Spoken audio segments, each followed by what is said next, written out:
Ayah kaya ayah miskin. Nasib yang memisahkan dua ayah. Saya, Robert Kiyosaki, memiliki dua ayah. Satu adalah ayah kandung saya, yang lain adalah ayah sahabat saya. Keduanya bekerja keras sepanjang hidup, tetapi akhir finansial mereka sangat kontras. Ayah miskin, berpendidikan tinggi dan sangat cerdas. Bergelar doktor, lulus dengan nilai luar biasa dari universitas ternama. Namun, seumur hidup berjuang dengan uang dan hanya meninggalkan tagihan yang belum dibayar. Ayah kaya, bahkan tidak lulus SMA. Meski begitu, menjadi salah satu pengusaha paling berpengaruh di Hawaii, meninggalkan warisan besar untuk keluarga dan sumbangan ikan untuk amal. Kedua ayah ini menunjukkan jalan yang berbeda kepada saya. Dari orang kaya dan orang tidak kaya, saya menerima nasihat yang benar-benar berlawanan, dan diberi kebebasan untuk memilih. Akar kejahatan, filsafat uang. Pemikiran kedua ayah hampir berlawanan total dalam filsafat uang. Satu berkata, keterkaitan pada uang adalah akar segala kejahatan. Yang lain menyatakan tegas, kekurangan uanglah yang menjadi akar segala kejahatan. Kedua nasihat itu berbobot, dan bagi anak laki-laki yang ingin menjadi anak baik, itu merepotkan sekali. Saya tidak menerima begitu saja, melainkan membandingkan dan berpikir dalam-dalam. Dalam proses itu, saya menemukan kebenaran. Pikiran di kepala seseoranglah yang menciptakan hidupnya. Realitas yang tidak diajarkan di sekolah. Mengapa orang kaya semakin kaya, sementara kelas menengah dikejar utang? Salah satu alasannya, pendidikan uang tidak diberikan di sekolah, melainkan di rumah. Orang tua miskin hanya bisa mengajarkan pada anak, pergi ke sekolah dan belajar giat. Namun, sekolah mengajarkan pengetahuan akademis dan keterampilan profesional, bukan teknik praktis tentang uang. Bankir, dokter, akuntan berprestasi tetap berjuang seumur hidup dengan uang. Bahkan negara pun tidak luput dari masalah ini. Pertanyaan yang menggerakkan otak. Perbedaan besar kedua ayah terlihat dari kata-kata mereka. Ayah miskin, saya tidak punya uang untuk membelinya. Kalimat ini menghentikan kerja otak di situ. Ayah kaya, bagaimana saya bisa menghasilkan uang untuk membelinya? Kalimat ini menuntut jawaban dan mengaktifkan komputer paling hebat di dunia, yaitu otak kita sendiri. Bagi ayah kaya, berpikir, tidak ada uang, sama dengan membiarkan otak malas. Melatih otak sama seperti melatih tubuh.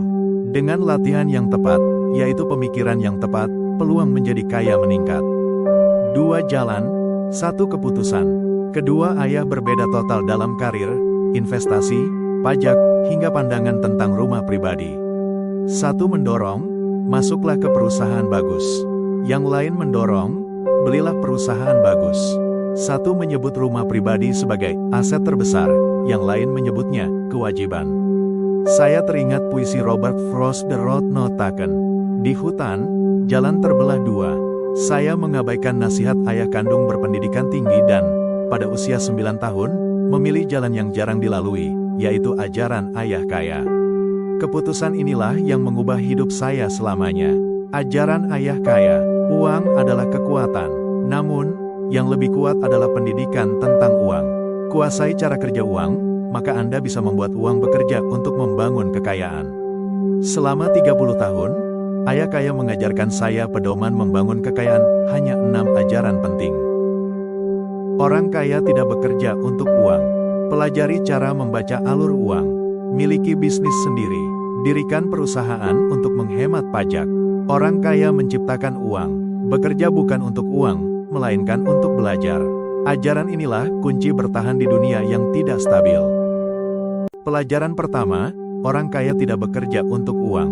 Saya ingin 1 jam dibayar 10 sen. Pagi itu, pukul 8, saya dan Mike bertemu dengan ayah Mike. Ayah Mike sudah bekerja sejak sebelum fajar, dan saat kami bertemu, dia tampak sangat sibuk. Rumah Mike kecil tapi bersih dan sederhana. Saat berjalan menuju rumah, kami berpapasan dengan Pak Koji, pengawas yang bekerja di perusahaan konstruksi ayah Mike, yang sedang keluar dengan truk kecilnya. Mike menunggu saya di teras depan. Ayah sedang menelepon.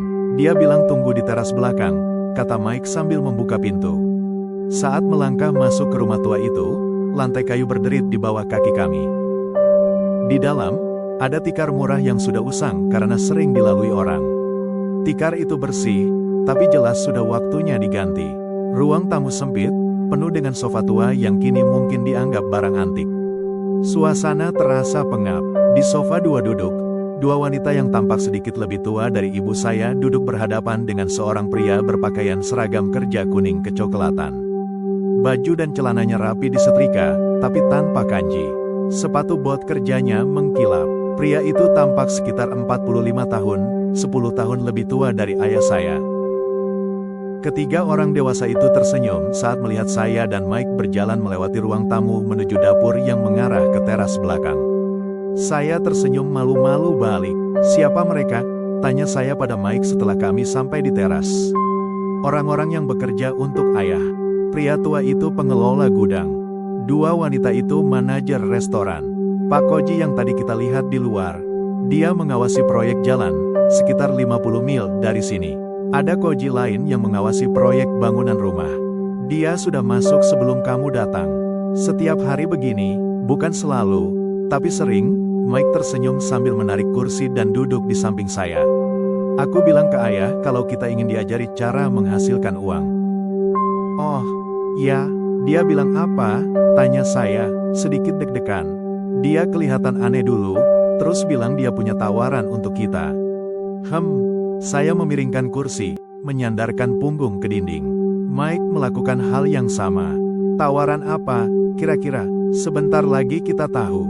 Tiba-tiba, pintu kasa yang sudah lepas dari engselnya dibuka dengan keras, dan ayah Mike muncul di teras. Kami berdua melompat dari kursi, berdiri tegak, bukan karena hormat, tapi karena kaget. "Siap?" Ayah Mike menarik kursi dan duduk di dekat kami. Kami mengangguk, lalu menarik kursi kami sendiri dan duduk di depannya. Ayah Mike adalah pria besar, hampir 180 cm, dengan berat sekitar 90 kg. Ayah saya juga seberat itu, tapi lebih tinggi. Usia ayah Mike sekitar 5 tahun lebih muda dari ayah saya. Secara fisik, mereka mirip, tapi kepribadian mereka sangat berbeda. Namun, energi yang mereka miliki sama besarnya. "Mike bilang kalian ingin tahu cara menghasilkan uang, Robert?" Saya mengangguk cepat, tapi merasa sedikit malu. Ayah Mike tersenyum lebar, penuh semangat. "Baiklah, tawaranku begini. Aku akan mengajari kalian, tapi bukan seperti di sekolah. Kalian bekerja untukku, aku ajari cara menghasilkan uang. Kalau tidak mau bekerja, aku tidak ajari. Kalau kalian bekerja, aku bisa ajari lebih cepat. Kalau cuma duduk diam seperti di kelas, itu buang-buang waktu bagiku. Ini tawaranku. Terserah kalian. Boleh saya tanya dulu?" tanya saya ragu-ragu. "Tidak, putuskan sekarang. Aku sibuk, tidak punya waktu terbuang. Peluang datang dan pergi begitu saja. Kalau kalian tidak bisa memutuskan cepat, kalian tidak akan pernah menguasai cara menghasilkan uang. Peluang ini datang sekarang. Kalian punya 10 detik, atau kelas ini selesai." "Aku ikut," kata saya. "Aku juga," Mike menyusul. "Bagus. 10 menit lagi Pak Martin datang.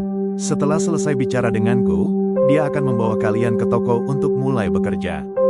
Dibayar 10 sen per jam. Kalian kerja tiap Sabtu, 3 jam. Tapi hari ini aku ada pertandingan bisbol," kata saya. Ayah Mike menurunkan nada suaranya, terdengar tegas. "Mau atau tidak?" "Aku mau. Saya memilih bekerja dan belajar cara menghasilkan uang daripada bermain bisbol. 3 minggu kami bekerja, dan pagi Sabtu yang cerah, pukul 9 kurang, saya dan Mike mulai bekerja di toko kelontong Pak Martin. Bu Martin sangat baik, sabar mengajari kami segalanya. Dia sering bilang kami mengingatkannya pada 2 putranya yang sudah dewasa dan meninggalkan rumah. Tapi meski baik, dia ketat soal pekerjaan. Kami mengerjakan apa saja yang diperintahkan. Dalam 3 jam, kami menurunkan kaleng dari rak, menghapus debu satu persatu, lalu mengembalikannya ke tempatnya. Kalengnya tak terhitung jumlahnya. Pekerjaan membosankan yang terasa seperti siksaan. Ayah Mike, yang saya panggil ayah kaya, mengoperasikan beberapa toko kelontong dengan tempat parkir, semacam cikal bakal 7-Eleven. Orang-orang datang membeli susu, roti, mentega, atau rokok. Masalahnya, ini di Hawaii, belum ada AC, dan pintu selalu terbuka, satu di sisi jalan, satu di sisi parkiran. Setiap mobil lewat atau masuk parkiran, debu beterbangan, dan toko langsung berdebu lagi. Tanpa AC, Pekerjaan kami tak pernah selesai. 3 minggu berturut-turut, setiap Sabtu, saya dan Mike bekerja 3 jam. Pukul 12, Bu Martin memberi kami masing-masing 30 sen. Ini tahun 1950-an, kami baru 9 tahun, tapi 30 sen tidaklah banyak. Majalah harganya 10 sen, jadi biasanya saya beli itu dan pulang. Pada hari Rabu minggu keempat, saya memutuskan berhenti. Aku setuju bekerja karena ingin belajar menghasilkan uang. Tapi sekarang aku budak 10 sen per jam. Sejak Sabtu pertama, aku bahkan tidak bertemu ayahmu. Aku juga berhenti, kata saya pada Mike saat makan siang di sekolah. Makanan sekolah buruk, sekolah membosankan, dan Sabtu yang dulu menyenangkan kini habis untuk kerja. Tapi yang paling membuat kesal adalah gaji 30 sen. Mike tersenyum. Kenapa kamu ketawa? Tanya saya kesal. Ayah bilang kamu bakal bilang gitu. Kalau mau berhenti, datang temui aku, katanya. Apa? Jadi ayahmu sengaja menungguku menyerah? Yah, kurang lebih. Ayah beda dari orang lain. Beda dari ayahmu dalam mengajarkan sesuatu. Ayahmu dan ibumu banyak bicara, kan? Ayahku pendiam. Tunggu sampai Sabtu. Aku bilang ke ayah kalau kamu siap. Jadi aku cuma mainan di tangan ayahmu. Bukan gitu. Tapi, ya, mungkin. Sabtu ayah akan jelaskan.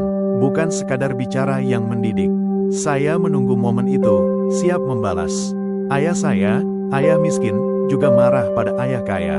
Ayah miskin bilang apa yang dilakukan ayah kaya melanggar hukum tenaga kerja anak. Dia bahkan memikirkan untuk melapor ke pihak berwenang. Ayah miskin, yang berpendidikan tinggi, menyuruh saya menuntut upah yang layak. Minimal 25 sen per jam. Kalau tidak, berhenti. Kamu tidak perlu melakukan pekerjaan kotor itu, kata ayah miskin dengan bangga. Pagi Sabtu pukul 8, saya kembali melewati pintu kasar Reyot di rumah Mike. Duduk dan tunggu, kata ayah kaya begitu saya masuk, lalu menghilang ke kantor kecil di sebelah kamar tidur. Mike tidak terlihat.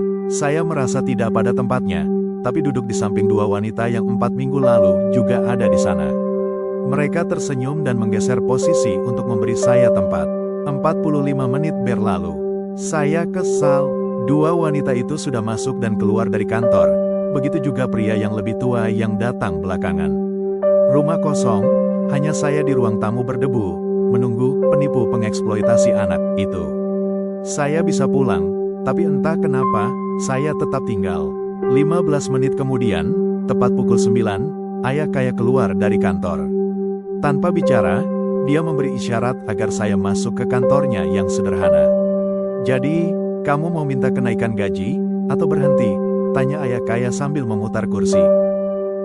Anda ingkar janji. Saya hampir menangis, berteriak marah. Untuk anak 9 tahun, menghadapi orang dewasa begini menakutkan. Anda bilang kalau saya bekerja, Anda akan ajari. Saya sudah bekerja keras. Saya korbankan pertandingan bisbol, tapi Anda tidak ajari apa-apa. Orang-orang bilang Anda penipu, pelit, hanya peduli uang sendiri, tidak peduli pekerja. Hari ini Anda buat saya menunggu tanpa minta maaf.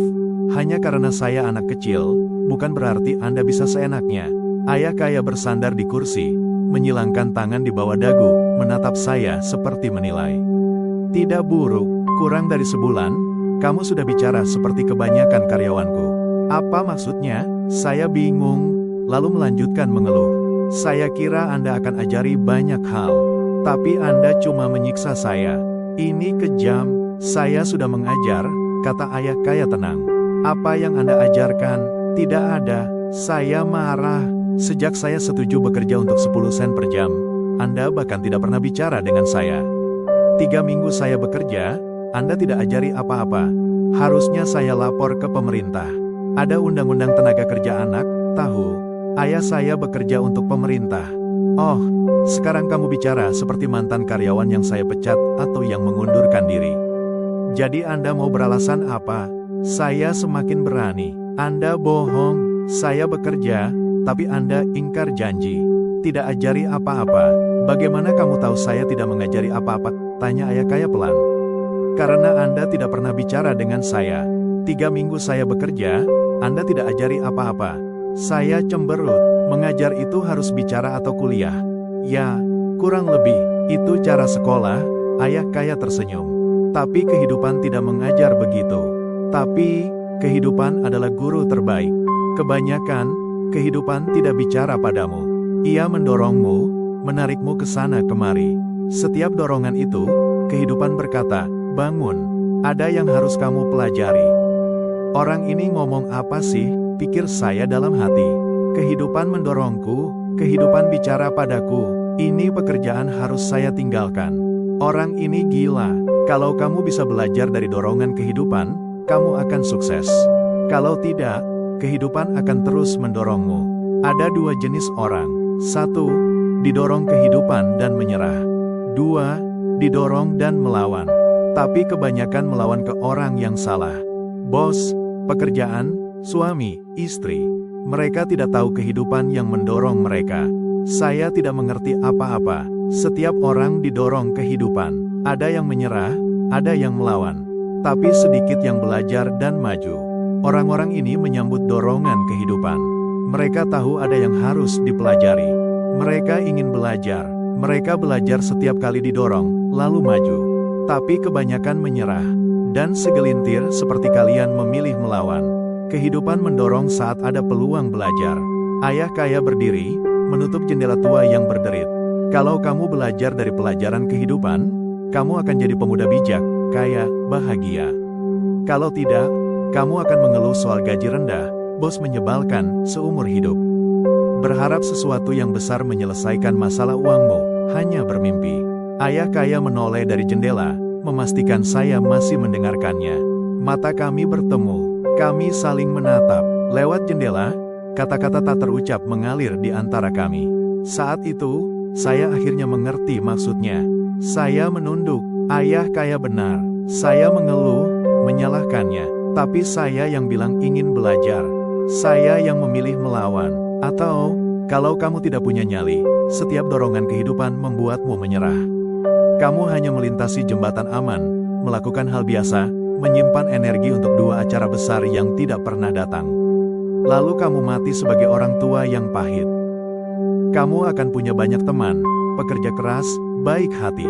Tapi yang kamu lakukan hanyalah didorong kehidupan. Dalam hati, kamu takut mengambil risiko. Kamu ingin menang, tapi takut kalah, tidak merasakan kemenangan. Hanya kamu yang tahu itu. Kamu memilih jalan aman. Mata kami bertemu lagi, 10 detik. Saat kata-kata ayah kaya meresap, tatapan kami terlepas. Anda mendorong saya, ada yang bilang begitu. Ayah kaya tersenyum. Saya bilang, saya memberimu rasa kehidupan. Rasa kehidupan itu apa? Saya masih kesal, tapi penasaran. Mungkin saya mulai ingin belajar. Kalian yang pertama minta diajari cara menghasilkan uang. Saya punya 150 karyawan, tapi tak satu pun minta diajari soal uang. Mereka minta pekerjaan dan gaji, bukan pengetahuan tentang uang.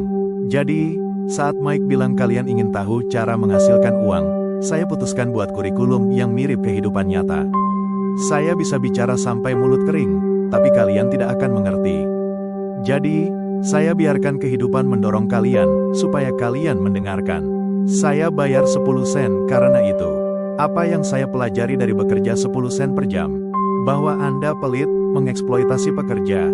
Ayah kaya bersandar, tertawa keras. Lalu berhenti dan berkata, ubah cara pandangmu. Jangan salahkan saya. Kalau saya masalah, ubah saya. Tapi kalau kamu masalah, ubah dirimu, belajar, jadi lebih pintar. Lebih mudah mengubah diri sendiri daripada orang lain. Saya tidak mengerti. Jangan salahkan masalahmu pada saya, kata ayah kaya, sedikit kesal.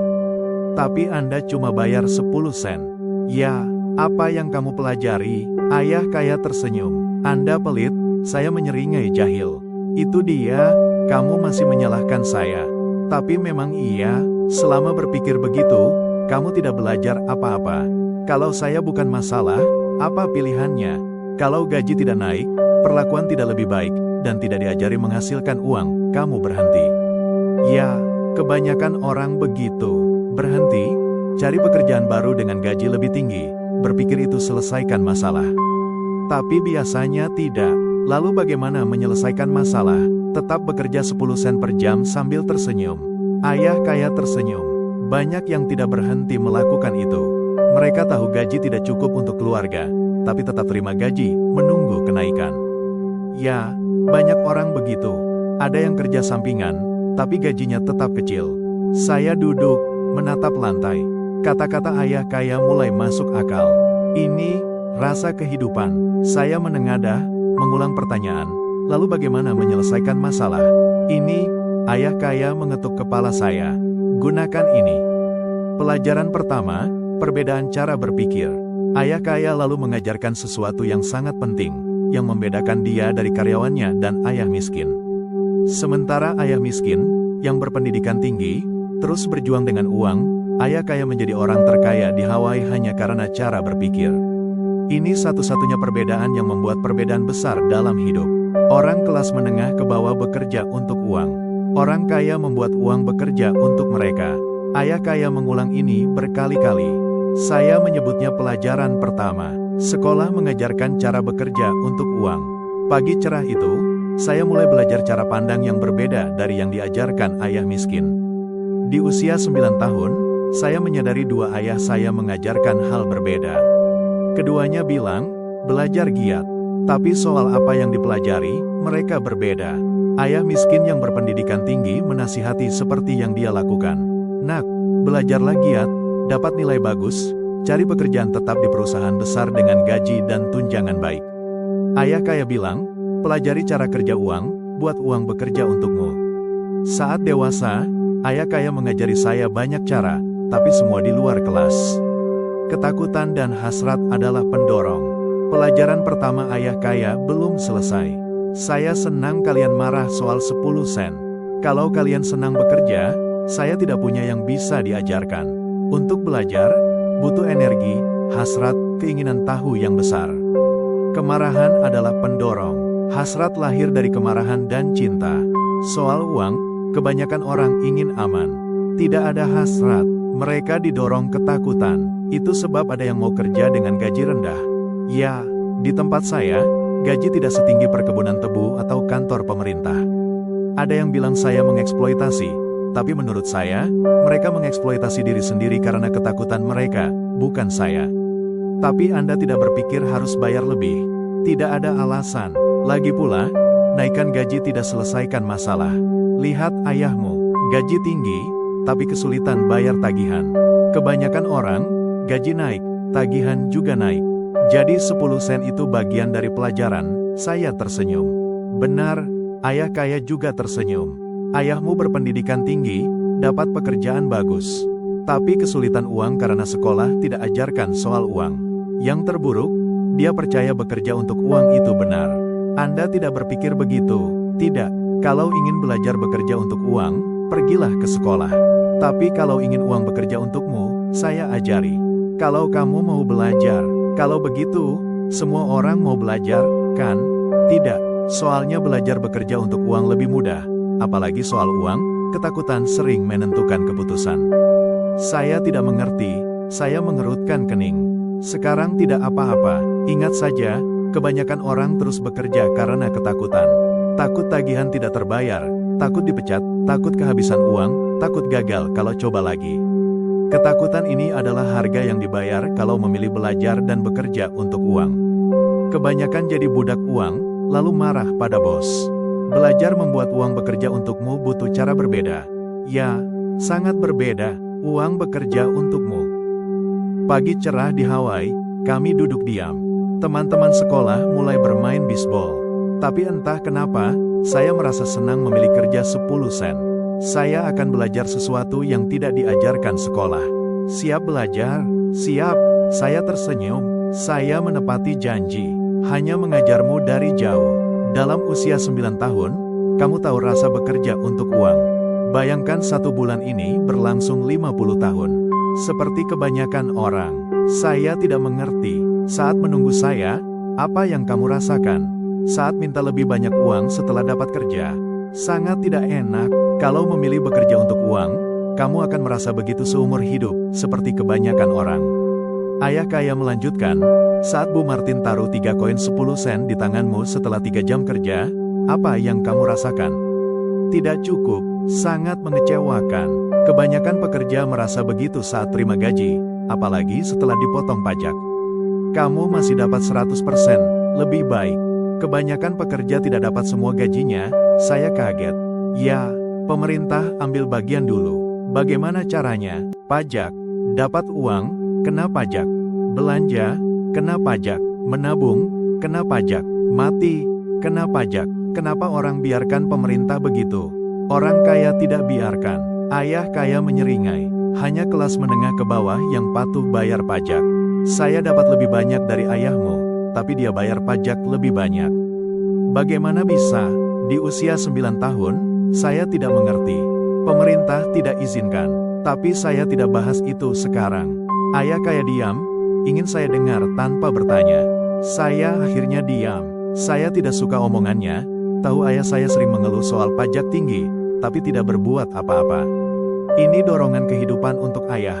Ayah kaya duduk, menggoyang kursi, menatap saya. Siap belajar? Saya mengangguk pelan. Seperti saya bilang, banyak yang harus dipelajari. Membuat uang bekerja untukmu adalah studi seumur hidup. Kebanyakan orang kuliah 4 tahun, selesai. Tapi saya sadar, semakin belajar, semakin banyak yang harus diketahui. Kebanyakan tidak pelajari ini. Kerja, terima gaji, bayar tagihan, selesai. Tapi bertanya-tanya kenapa masalah uang tak pernah selesai. Berpikir lebih banyak uang akan menyelesaikan. Jarang sadar kurang pendidikan soal uang. Jadi ayahku kesulitan pajak karena tidak tahu soal uang. Pajak hanya sebagian kecil dari membuat uang bekerja untukmu. Masih banyak yang harus dipelajari. Hari ini saya cuma ingin tahu, kamu masih ingin belajar soal uang atau tidak? Kebanyakan tidak mau. Mereka sekolah, kerja, nikmati kerja, hasilkan banyak uang. Itu saja. Lalu suatu hari sadar sangat kesulitan uang. Lalu tidak bisa berhenti kerja. Hanya tahu bekerja untuk uang, bukan uang bekerja untuk mereka. Kamu masih mau belajar? Saya mengangguk besar. Baik, kembali kerja. Kali ini, saya tidak bayar apa-apa. Apa? Saya kaget. Kamu dengar? Tidak dibayar. Kerja tiap Sabtu 3 jam seperti biasa. Tapi kali ini, 1 sen pun tidak. Kamu bilang ingin belajar tidak bekerja untuk uang. Jadi, saya tidak bayar. Itu tidak adil, saya berteriak. Harus dibayar. Kamu bilang ingin belajar. Kalau tidak belajar ini sekarang, kamu akan jadi seperti 2 wanita dan pria tua di ruang tamu. Bekerja untuk uang, berharap tidak dipecat. Kalau mau begitu, sesuai janji awal, 10 sen per jam. Bisa mengeluh gaji kurang, berhenti, cari kerja lain. Tapi apa yang harus saya lakukan? Ayah kaya mengetuk kepala saya. Gunakan ini. Kalau kamu gunakan baik-baik, kamu akan berterima kasih. Kamu akan jadi kaya. Saya berdiri, masih tidak percaya diperlakukan begini. Datang minta gaji naik, malah disuruh kerja gratis. Ayah kaya mengetuk kepala saya lagi. Gunakan ini, jangan bengong, kembali kerja. Tawaran $5 dan pelajaran pertama. Ayah miskin tidak tahu saya bekerja gratis. Kalau tahu, dia tidak akan mengerti. Saya sendiri belum paham, dan tidak mau jelaskan. Beberapa minggu setelah bicara kedua dengan ayah kaya, saya dan Mike tetap kerja gratis tiap Sabtu 3 jam. Pekerjaan tidak terlalu buruk, semakin mudah karena sudah biasa. Yang saya benci adalah tidak bisa main bisbol dan tidak bisa beli majalah komik. Jebakan ketakutan dan keinginan.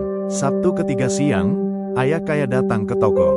Truknya masuk parkiran, berhenti dengan suara keras.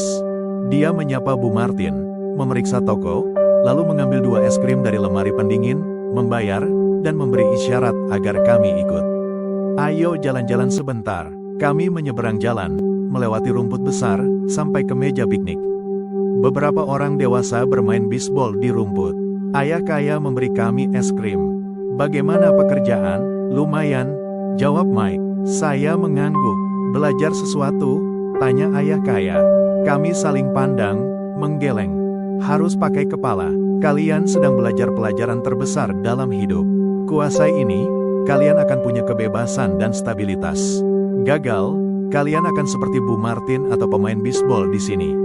Kerja keras untuk sedikit uang, hidup dalam ilusi stabilitas, menunggu libur 3 minggu setahun dan pensiun kecil setelah 45 tahun. Hidup begitu menarik, godaan kenaikan gaji. Saya bisa naikkan gaji kalian jadi 25 sen per jam. Tapi Bu Martin dan yang lain kerja keras. Anda menghina mereka? Tanya saya. Ayah kaya tersenyum. Bu Martin seperti ibu saya. Menghina? Tidak mungkin. Kedengarannya kejam, tapi saya ingin kalian paham sesuatu. Saya ingin kalian lihat jebakan yang tidak dilihat orang lain. Kami duduk diam, tidak mengerti. Ayah kaya tahu kami ingin dia ajari sesuatu. Dia tersenyum. 25 sen per jam tidak buruk, kan? Bikin deg-degan. Saya geleng kepala. Tidak. Padahal sangat deg-degan. 25 sen per jam adalah uang besar untuk saya. Baik, bagaimana kalau $2 per jam? Otak dan jantung saya nyaris meledak. Tahun 1956, $2 per jam bisa bikin saya anak terkaya di dunia. Saya hampir bilang, setuju. Sepeda baru, sarung tangan bisbol, pujian teman, tidak lagi disebut miskin oleh Tommy dan teman-temannya, semua terlintas di kepala. Tapi entah kenapa, saya tidak bicara. Mungkin otak saya kelebihan beban.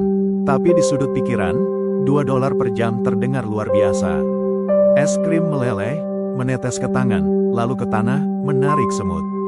Ayah kaya menatap kami, tahu dia sedang menguji. Dia tahu kami ingin menerima tawaran itu. Dia tahu setiap jiwa punya sisi lemah yang bisa dibeli dengan uang, tapi juga sisi kuat yang tidak goyah. Pertanyaannya, sisi mana yang menang? Ayah kaya sudah menguji ribuan jiwa saat wawancara kerja. Baik, $5 per jam. Keheningan pikiran dan kemenangan. Tiba-tiba, keheningan menyelimuti pikiran saya. Sesuatu berubah. Tawaran $5 terlalu besar, tidak nyata. Di tahun 1956, jarang orang dewasa dibayar $5 per jam. Keinginan menerima lenyap, pikiran saya jernih. Saya menoleh kiri ke Mike. Dia juga menatap saya. Sisi lemah jiwa kami kalah. Sisi kuat yang tidak terbeli uang menang. Cara pandang tenang dan mantap tentang uang mengalir ke pikiran dan jiwa kami. Mike juga merasakan hal sama.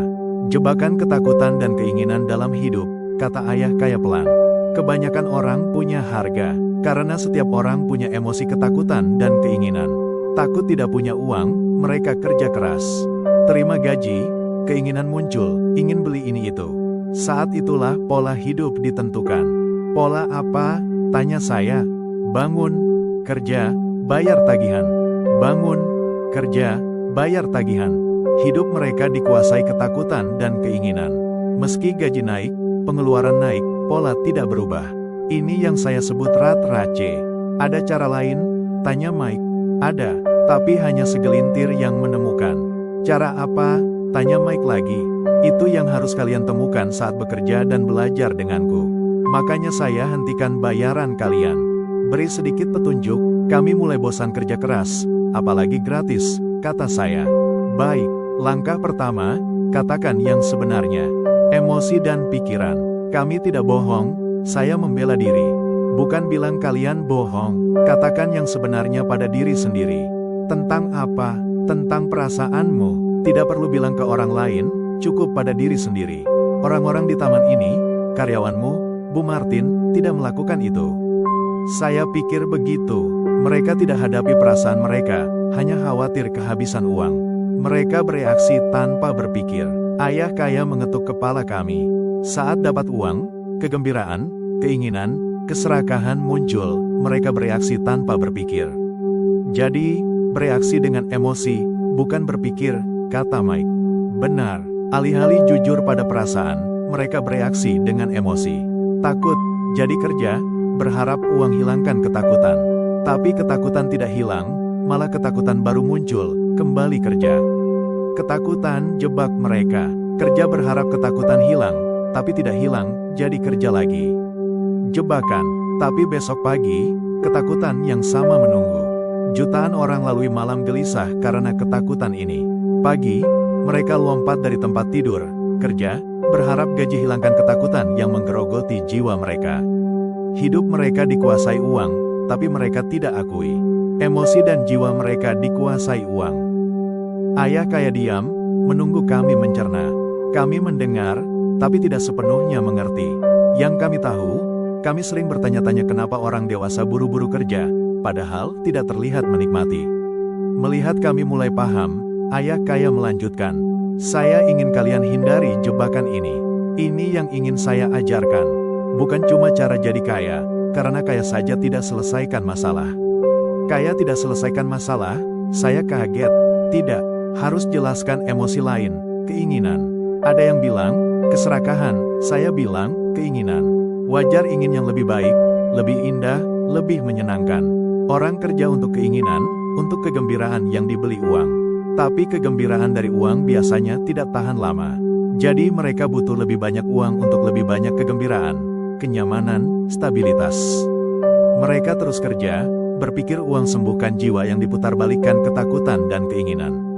Tapi uang tidak punya efek itu. Kaya juga sama, tanya Mike. Ya, orang kaya punya uang karena ketakutan, bukan keinginan. Mereka percaya uang hilangkan ketakutan, jadi miskin. Jadi mereka kumpulkan uang, tapi ketakutan malah bertambah besar, ketakutan kehilangan uang. Saya kenal banyak teman kaya yang tetap kerja, punya jutaan dolar, tapi ketakutan lebih besar dari saat tidak punya. Mereka takut kehilangan rumah besar, mobil, gaya hidup. Takut teman bilang apa kalau kehilangan uang. Banyak orang kaya tapi putus asa atau neurotik. Jadi orang miskin lebih bahagia. Saya tidak bilang begitu. Menolak uang sama abnormalnya dengan terobsesi uang. Tiba-tiba, seorang gelandangan lewat, mengobrak-abrik tong sampah. Kami bertiga menonton. Ayah kaya mengeluarkan $1, memanggil gelandangan itu. Pria itu buru-buru datang, mengambil uang, berterima kasih berkali-kali, dan pergi gembira.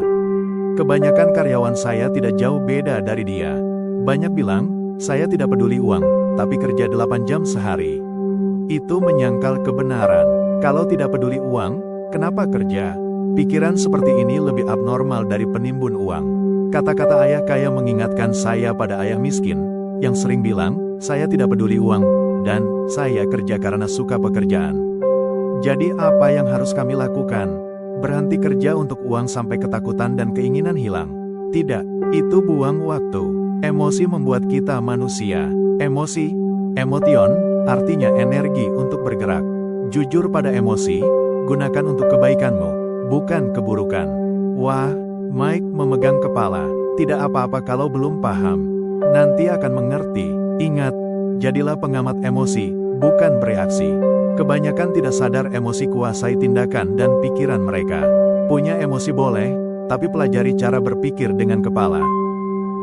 Jangan bekerja karena ketakutan. Bekerja karena ketakutan itu salah. Bisa beri contoh? Tanya saya. Tentu, orang bilang, harus cari kerja, biasanya bereaksi pada emosi. Ketakutan kehabisan uang. Tapi kalau beli sesuatu, kan butuh uang. Tentu, ayah kaya tersenyum. Maksud saya, ketakutan sering kuasai pikiran. Misalnya, lanjut ayah kaya, kalau tidak dikuasai ketakutan kehabisan uang, kamu mungkin tanya, apakah kerja adalah cara terbaik jangka panjang untuk hilangkan ketakutan ini? Menurut saya, jawabannya selalu tidak, apalagi kalau pikirkan seumur hidup. Kerja adalah solusi jangka pendek untuk masalah jangka panjang. Tapi ayahku selalu bilang, belajar giat, dapat nilai bagus, dapat kerja tetap, saya bingung. Ya, ayahmu sayang kamu, ingin yang terbaik.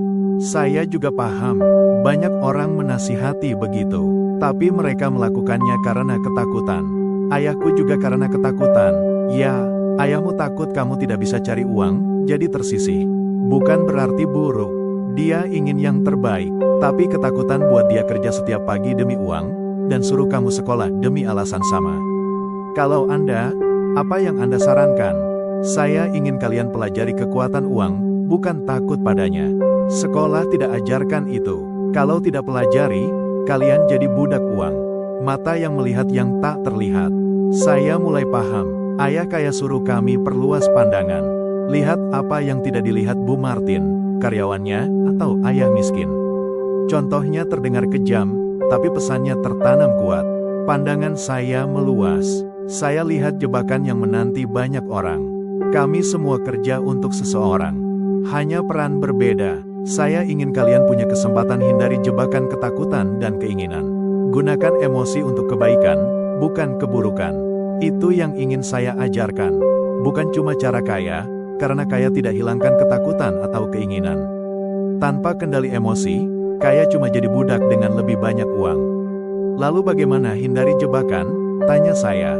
Penyebab utama kemiskinan bukan negara, ekonomi, pemerintah, atau orang kaya, tapi ketakutan dan ketidaktahuan. Ketidaktahuan dan ketakutan yang diciptakan sendiri jebak orang. Makanya anak-anak sekolah, ambil ijazah. Saya ajari cara hindari jebakan yang tidak diajarkan sekolah. Puzzle yang berantakan mulai tersusun. Ayah miskin berpendidikan tinggi, punya pekerjaan bagus, tapi tidak diajari cara kelola uang atau ketakutan di sekolah. Saya bisa belajar dua hal penting dari dua ayah. Di usia muda, saya tahu, ketidaktahuan memperbesar ketakutan dan keinginan. Kuda yang mengejar wortel. Ayah bilang tadi soal ketakutan kehabisan uang, tapi keinginan. Bagaimana keinginan pengaruhi pikiran? Tanya Mike.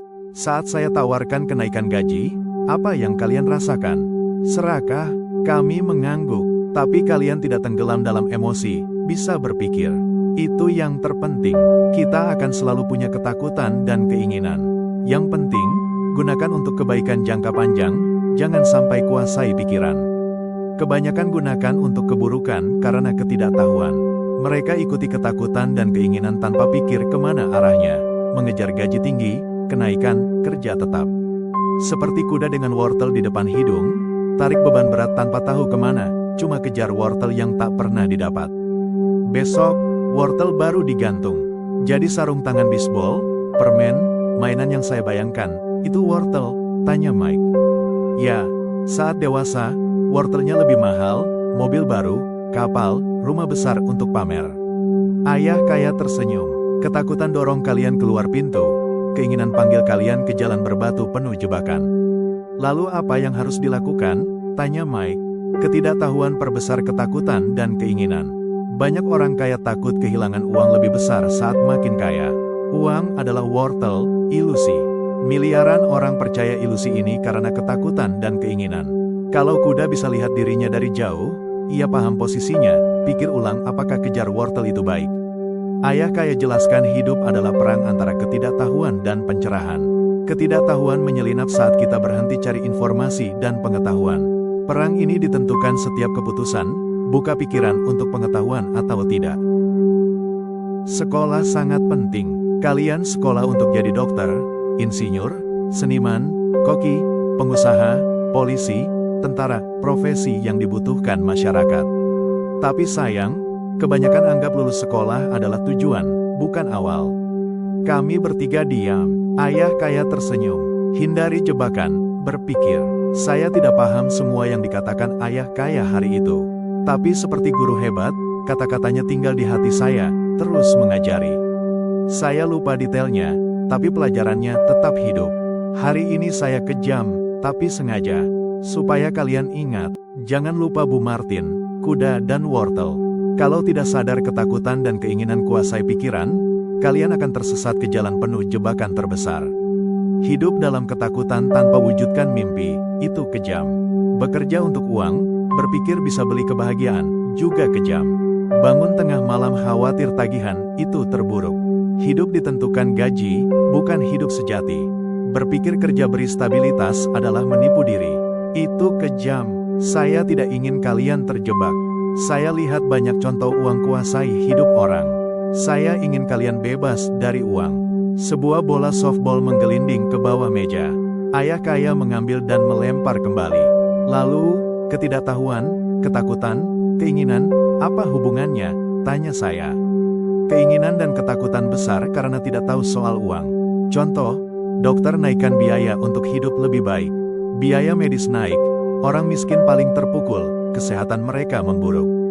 Pengacara naikkan biaya, guru minta gaji lebih, pemerintah naikkan pajak. Harga semua naik, kesenjangan kaya miskin membesar, masyarakat kacau, peradaban hebat terancam. Sejarah tunjukkan peradaban besar runtuh saat kesenjangan kaya miskin terlalu besar. Amerika sedang menuju ke sana. Kita tidak belajar dari sejarah, membuktikan sejarah berulang. Kita hafal tanggal dan nama, tapi tidak pelajaran. Harga tidak harus naik, kan? Tanya saya. Kalau pemerintah baik dan pendidikan tinggi, harga bisa turun. Secara teori, ya, tapi kenyataannya naik karena ketidaktahuan, ketakutan, keinginan. Sekolah ajarkan kerja untuk uang, bukan kendali kekuatan uang. Gunakan emosi untuk kebaikanmu. Tapi ada sekolah bisnis, bahkan Tanya Mike. Ada tempat belajar bisnis, tapi kebanyakan cuma bikin akuntan tingkat lanjut. Akuntan paling banter jadi karyawan, bukan pengusaha. Mereka lihat angka, potong karyawan, hancurkan bisnis. Saya punya akuntan, tahu mereka cuma pikir potong biaya, naikkan harga, bikin masalah. Angka penting, tapi bukan segalanya. Ayah kaya mulai kesal, dikuasai emosi, bukan pikiran. Lalu apa yang harus dilakukan? Ada jawaban? Tanya Mike. Ada. Gunakan emosi untuk berpikir, bukan pikir dengan emosi. Saat setuju kerja gratis, kalian belajar kendali emosi. Saat saya tawarkan gaji lebih tinggi, kalian tahan emosi, berpikir. Itu langkah pertama. Kenapa langkah itu penting? Tanya saya. Itu terserah kalian temukan. Kalau mau belajar, saya ajak kalian ke Briar Patch, sarang duri tempat Brer Rabbit lolos dari jebakan taruhan Brer Fox.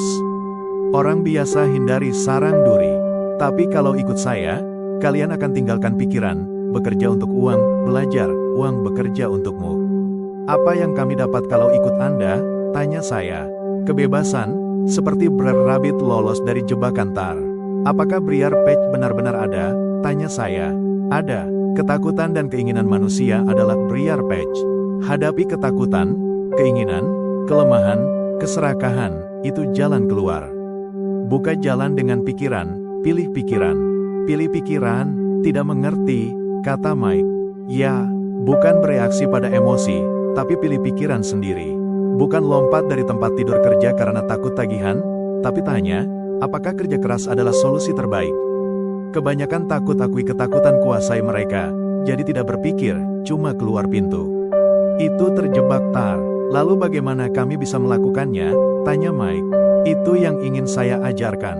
Bukan bereaksi tanpa pikir seperti minum kopi dan buru-buru kerja, tapi pilih pikiran. Buat uang bekerja untukmu. Ingat, kerja adalah solusi jangka pendek untuk masalah jangka panjang. Kebanyakan cuma lihat masalah di depan, tagihan akhir bulan, boneka tar. Hidup mereka dikuasai uang, ketakutan kehabisan uang, ketidaktahuan. Mereka lakukan seperti orang tua mereka, bangun, kerja untuk uang, tidak punya waktu pikir jalan lain. Emosi, bukan pikiran, kuasai mereka. Bedanya emosi kuasai pikiran dan berpikir dengan kepala, tanya Mike. Saya tahu, karena dengar keduanya tiap tahun. Contoh, yang bilang, semua harus kerja, orang kaya penipu, naikkan gaji atau saya pindah, saya benci dieksploitasi, saya suka kerja ini karena stabil, itu berpikir dengan emosi. Tapi kalau tanya, apa yang tidak saya lihat, itu beri waktu berpikir jernih, putuskan emosi. Ayah kaya ajarkan hal penting. Kini saya tahu. Bedakan apakah seseorang bicara dari emosi atau pikiran jernih sangat penting. Pelajaran ini sering selamatkan saya, terutama saat saya sendiri bereaksi dengan emosi. Kembali ke toko Bu Martin, ayah kaya jelaskan orang kaya ciptakan uang. Saat kalian lelehkan timah untuk bikin koin 5 sen, kalian hampir punya pikiran orang kaya. Masalahnya, itu melanggar hukum. Pemerintah dan bank sentral boleh, kalian tidak. Ayah kaya jelaskan ada cara legal dan ilegal bikin uang. Orang kaya tahu uang cuma ilusi, seperti wortel di depan kuda. Miliaran orang percaya ilusi ini karena ketakutan dan keinginan. Uang diciptakan, kastil kartu bertahan karena masa percaya ilusi, tidak tahu kebenaran. Wortel lebih berharga dari uang, kata ayah kaya. Dia ceritakan standar emas Amerika, di mana setiap uang kertas bisa ditukar perak. Ayah kaya khawatir standar emas dihapus, uang kertas tidak bisa ditukar perak. Kalau itu terjadi, dunia kacau. Kelas menengah ke bawah dan yang tidak tahu soal uang, yang percaya uang nyata dan pemerintah jaga mereka, akan hancur hidupnya hanya karena percaya salah. Kami saat itu tidak sepenuhnya paham, tapi bertahun-tahun kemudian, kata-katanya makin jelas. Gunakan kepala untuk ciptakan uang. Di truknya, ayah kaya bilang, terus kerja. Semakin cepat kalian lupa butuh gaji, semakin mudah hidup kalian nanti. Kerja gratis, gunakan kepala. Otak kalian akan tunjukkan cara hasilkan lebih banyak uang daripada yang saya bayar. Kalian akan lihat yang tidak dilihat orang lain, peluang. Kebanyakan cari uang dan jalan aman, jadi tidak lihat peluang. Temukan satu peluang, kalian akan terus temukan. Itu cara hindari jebakan terbesar, tidak terjebak tar seperti Brer Rabbit. Selesai kerja, Kami kumpulkan barang, pamit pada Bu Martin, kembali ke meja piknik di taman, berpikir dan bicara berjam-jam. Minggu berikutnya, kami sekolah, berpikir, bicara. 2 minggu lagi, kami kerja gratis, berpikir, bicara. Sabtu minggu kedua, saat pamit pada Bu Martin, saya menatap rak majalah komik. Tidak dibayar 30 sen bikin saya tidak bisa beli majalah. Tapi saat menatap rak, sesuatu menarik perhatian saya. Bu Martin mulai memotong setengah sampul majalah komik. Setengah sampul disimpan, majalahnya dibuang ke kardus besar. Saya tanya mau dibuang kemana? Ya, dibuang. Setengah sampul bukti untuk pemasok majalah baru. Dia datang 1 jam lagi. Kami tunggu 1 jam. Saat pemasok datang, saya tanya apakah bisa ambil majalah dengan sampul setengah terpotong. Kalau kalian kerja di toko ini dan janji tidak jual lagi majalahnya, boleh, katanya. Perpustakaan komik dibuka. Bisnis saya dan Mike bangkit lagi. Di rumah Mike ada ruang bawah tanah kosong. Kami bersihkan, kumpulkan majalah komik tiap minggu. Tak lama, perpustakaan komik kami buka. Kami pekerjakan adik Mike yang suka belajar sebagai pustakawan. Dia buka perpustakaan dari pukul 14.30 sampai pukul 16.30 setelah sekolah, tarif 10 sen per orang. Pelanggan adalah anak-anak tetangga. Majalah 10 sen, 2 jam bisa baca 5-6 majalah, untung besar untuk mereka. Adik Mike awasi agar majalah tidak dibawa pulang. Catat jumlah pengunjung, nama, dan saran. 3 bulan, kami rata-rata hasilkan $9,5 per minggu. Adik Mike dibayar $1 per minggu, boleh baca gratis, tapi dia jarang baca karena sibuk belajar. Kami jaga janji pada pemasok, kumpulkan majalah dari toko lain, bakar yang rusak. Kami pikir buka cabang, tapi sulit cari staf seandal adik Mike. Kami belajar betapa sulitnya dapat karyawan hebat. 3 bulan setelah buka, terjadi perkelahian di perpustakaan. Anak-anak nakal datang, bikin rusuh. Ayah kaya sarankan tutup. Kami hentikan bisnis komik dan kerja Sabtu di toko kelontong. Meski tutup, ayah kaya senang. Dia akan ajarkan pelajaran baru, dan kami sudah kuasai pelajaran pertama. Kami belajar membuat uang bekerja untuk kami. Kerja gratis buat kami cari peluang. Perpustakaan komik bikin kami kelola uang sendiri, tanpa bos. Yang terbaik, bisnis itu hasilkan uang meski kami tidak ada di sana. Uang bekerja untuk kami. Ayah kaya beri kami lebih dari uang, pelajaran tak ternilai. Pelajaran kedua, belajar membaca arus uang. Tanpa pengetahuan tentang uang, uang hanya akan terus mengalir keluar. Sahabat saya, Mike, mewarisi kerajaan bisnis ayahnya pada tahun 1990 dan kini menghasilkan keuntungan jauh lebih besar daripada kekayaan yang tersimpan di dalam bumi. Mike dan saya bertemu setahun sekali di lapangan golf. Kini, Mike dan istrinya menjadi kaya raya di luar bayangan. Kerajaan Rich Dad berkembang pesat di bawah kepemimpinan yang baik, bahkan lebih dari sebelumnya. Mike kini mulai mendidik anak-anaknya untuk mengambil alih posisinya, seperti ayahnya mendidik kami berdua. Pada tahun 1994, saya pensiun di usia 47 tahun. Istri saya, Kim, berusia 37 tahun. Pensiun bagi kami bukan berarti berhenti bekerja. Bagi kami, pensiun berarti kebebasan untuk memilih bekerja atau tidak, kecuali terjadi perubahan besar yang tak terduga, sambil aset kami terus bertumbuh secara otomatis, mengalahkan inflasi. Dengan kata lain, kebebasan. Jika pensiun dilakukan dengan benar, aset sudah cukup besar sehingga tumbuh dengan sendirinya tanpa usaha lebih. Perjalanan ini mirip seperti menumbuhkan pohon, bertahun-tahun disiram dan dirawat, hingga suatu hari pohon tak lagi membutuhkan Anda. Akarnya sudah cukup dalam. Setelah itu, pohon memberi naungan yang nyaman, dan Anda bisa menikmati kebebasan di bawahnya. Setelah meraih kebebasan, Mike memilih terus mengelola kerajaannya, sementara saya memilih pensiun. Saat memberi seminar, saya sering ditanya, apa yang harus saya lakukan? Apa yang bisa saya lakukan? Bagaimana cara memulainya? Buku apa yang direkomendasikan? Apa yang harus diajarkan pada anak? Rahasia sukses?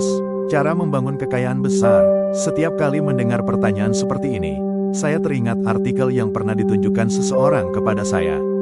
Orang-orang bisnis terkaya di dunia. Pada tahun 1923, di Hotel Edgewater Beach, Chicago, berkumpul para pemimpin bisnis dan orang-orang kaya. Charles Schwab, pemimpin perusahaan baja terbesar di luar Liga Utama. Samuel Insull, presiden perusahaan utilitas terbesar di dunia. Howard Hobson, presiden perusahaan gas terbesar.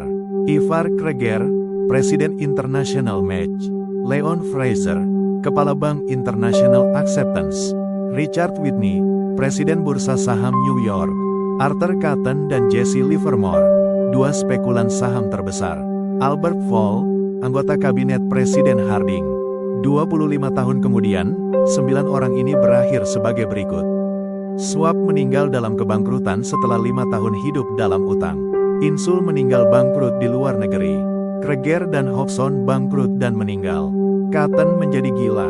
Whitney dan Fall baru keluar dari penjara. Fraser dan Livermore bunuh diri.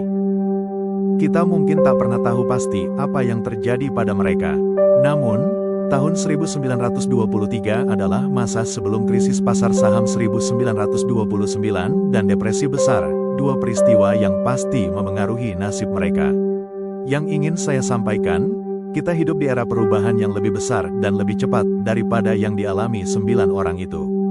Dalam 25 tahun ke depan, kita akan menghadapi naik turun yang tak kalah hebat. Saya khawatir banyak orang hanya fokus pada kekhawatiran uang, tanpa berusaha memperoleh kekayaan yang lebih besar, pendidikan. Jika kita fleksibel, mau menerima hal baru, dan terus belajar, setiap kali menghadapi perubahan, kita akan semakin kaya. Orang yang berpikir uang menyelesaikan semua masalah akan kesulitan di masa depan. Yang menyelesaikan masalah dan menghasilkan uang adalah otak. Kecerdasan finansial, financial intelligence, yang rendah membuat uang cepat hilang.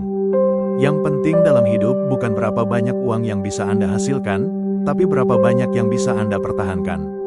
Tapi sedikit orang yang menyadari ini. Kisah orang miskin yang tiba-tiba kaya karena lotre, lalu kembali miskin, sering kita dengar.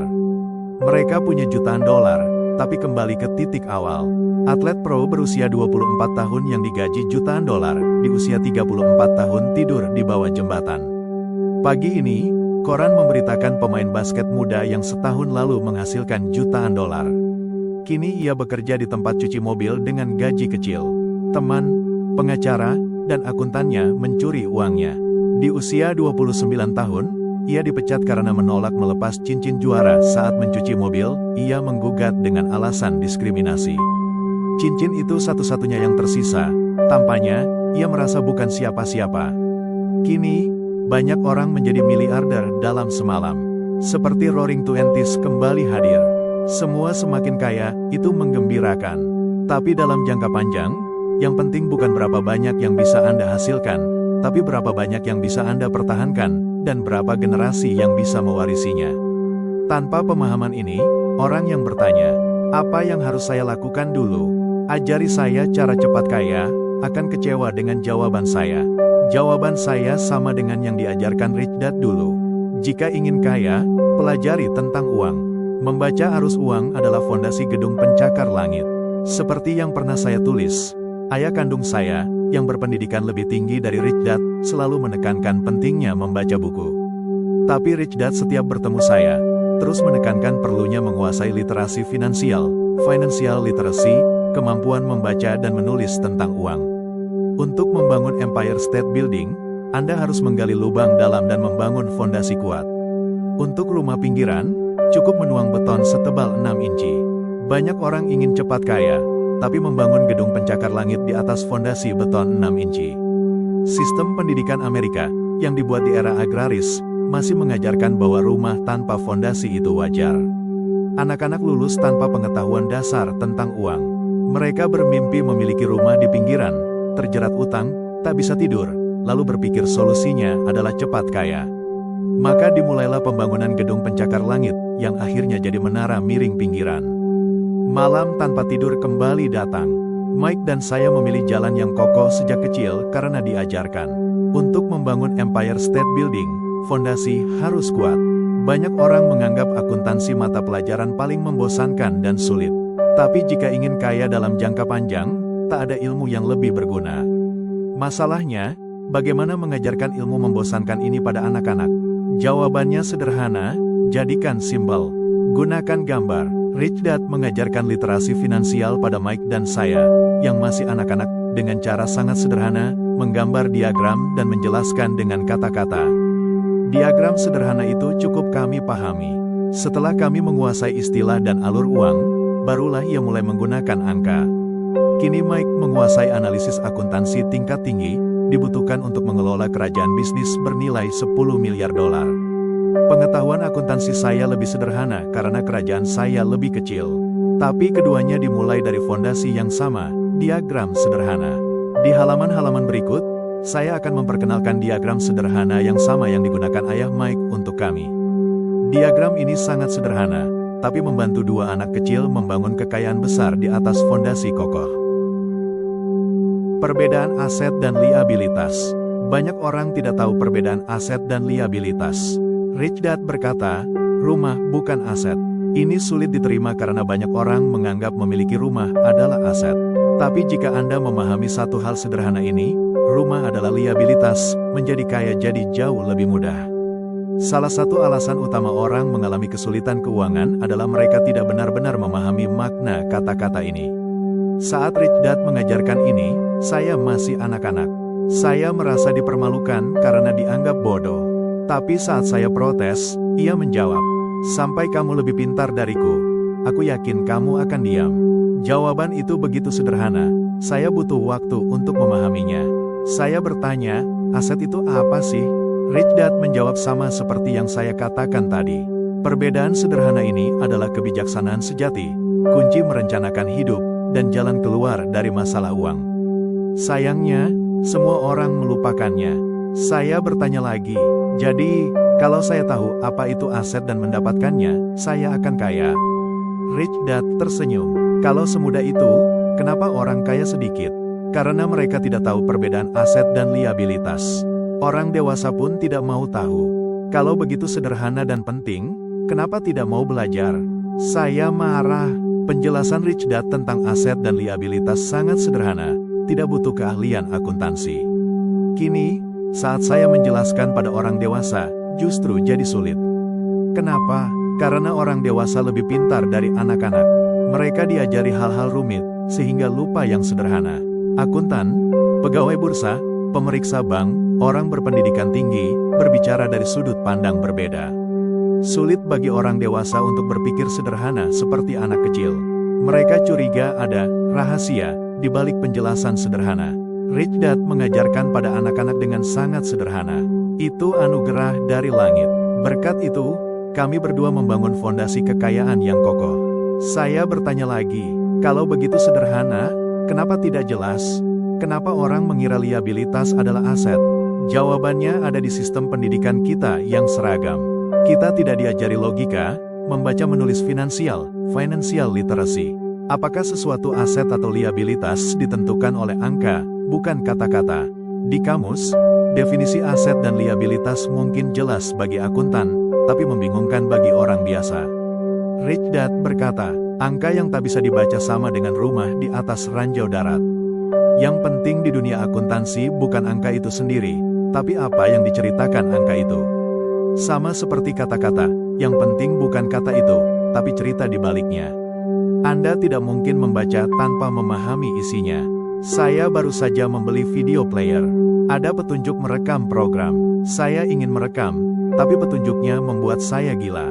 Saya bisa membaca, tapi tidak memahami. Nilai sekolah, membaca sama dengan A, memahami sama dengan C. Laporan keuangan akuntan, neraca, dan laporan laba rugi, bagi saya seperti petunjuk itu. Jika ingin kaya, Anda harus belajar membaca dan memahami angka. Inilah perbedaan antara orang kaya dan yang tidak. Rich Dad menunjukkan satu diagram dan dua kata, aset dan liabilitas. Definisi Rich Dad untuk anak-anak. Aset sama dengan sesuatu yang memasukkan uang ke kantongmu. Liabilitas sama dengan sesuatu yang mengeluarkan uang dari kantongmu. Tidak ada definisi yang lebih sederhana dan berguna. Lihat diagram ini, dengar kata-kata ini, Anda akan mengerti tanpa susah payah. Untuk menjadi kaya, beli aset seumur hidup, minimalkan liabilitas. Orang kelas menengah kesulitan keuangan karena tidak tahu perbedaan ini. Kemampuan membaca kata dan angka menentukan bagaimana uang bekerja untuk Anda. Orang yang kesulitan uang sering tidak bisa membaca kata atau angka dengan benar. Orang kaya memiliki kemampuan membaca menulis finansial yang tidak dimiliki orang lain. Diagram sederhana ini menunjukkan alur uang. Angka saja tidak berarti, kata saja tidak berarti. Yang penting, cerita yang mereka sampaikan bersama. Bagi kelas menengah, tidak adanya angka dalam cerita uang sama dengan kesulitan. Mereka tidak tahu kenapa uang habis, karena membeli liabilitas, bukan aset. Contoh pola alur uang. Orang miskin, kelas menengah, penghasilan pengeluaran, hidup, 0. Orang kaya, penghasilan aset penghasilan lebih besar. Diagram ini sangat disederhanakan, tapi fakta dasar tetap, biaya hidup selalu ada. Diagram ini menceritakan kehidupan seseorang melalui alur uangnya, apa yang dibeli, apa yang dilakukan dengan uang itu. Masalah uang sering berpusat pada akuntansi. Kegagalan orang-orang terkaya di Amerika mengungkap kesalahan berpikir. Uang menyelesaikan semua masalah. Orang yang terlilit utang berkata, saya butuh lebih banyak uang. Tapi lebih banyak uang tidak menyelesaikan masalah, malah sering memperbesar. Uang seperti cermin, memperlihatkan kelemahan yang tak terlihat sebelumnya. Pemenang lotre kaya mendadak, lalu kembali miskin karena pola alur uangnya tetap miskin. Penghasilan naik, pengeluaran naik, tetap defisit. Di sekolah, kita belajar literasi umum, bukan literasi finansial. Di tahun 1960-an, sukses sama dengan lulus dengan nilai baik jadi pegawai tetap. Pertanyaan, bagaimana jadi kaya, jarang diajukan. Sistem pendidikan umum menghasilkan jutaan orang dengan gaji baik, tapi tanpa keterampilan kecerdasan finansial.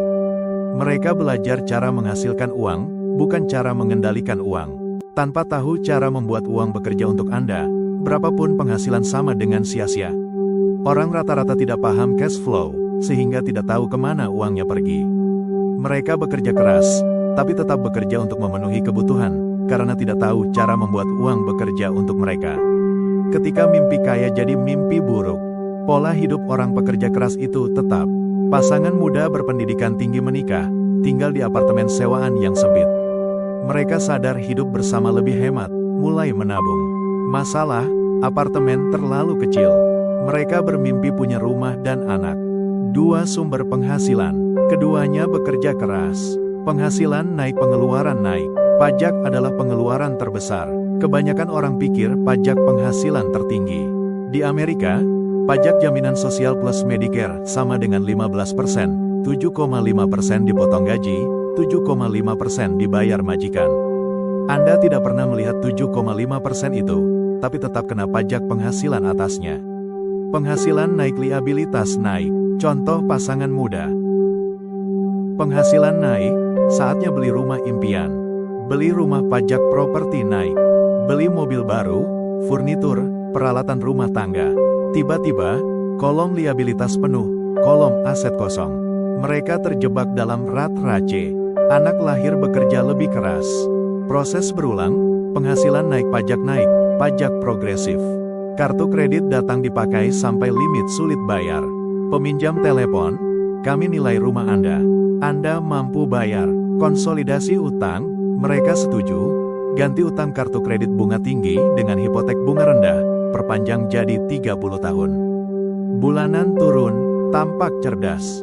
Tetangga mengajak belanja, ada sale. Kita cuma lihat, kata mereka, tapi bawa kartu kredit yang baru lunas.